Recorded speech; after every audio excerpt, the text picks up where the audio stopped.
L'usage de la poutre en I comme montant vertical porteur ou non porteur de murs ou façades à ossature bois est particulièrement apprécié dans l'habitat à basse consommation d'énergie et la maison passive. Chez ce constructeur de maisons ossature bois en Bretagne, on s'est vu confier la réalisation de cette maison individuelle de l'architecte Alice Pamela. La première étape consiste à fabriquer les caissons en atelier. Pour commencer, les poutres en I sont d'abord débitées à la cote à l'aide d'une simple scie circulaire. Les poutres sont ensuite assemblées sur un panneau de contreventement, vissé d'abord sur les lisses basses et hautes, puis tous les 50 cm sur le panneau. Au total, la découpe des poutres en I et l'assemblage du caisson auront pris environ 15 minutes. Les poutres en I sont disponibles dans des hauteurs allant de 200 à 500 mm, ce qui permet une importante épaisseur d'isolant monocouche.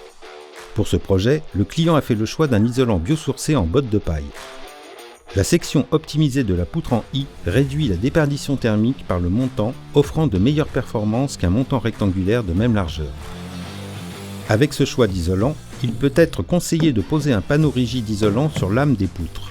Les ballots de paille sont ensuite insérés dans la structure.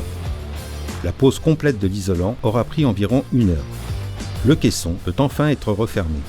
Ces caissons préassemblés sont ensuite transportés sur le chantier pour l'assemblage de la maison. Pour tout connaître sur la poutre en I, connectez-vous sur poutreni.com ou bien flashez ce QR code.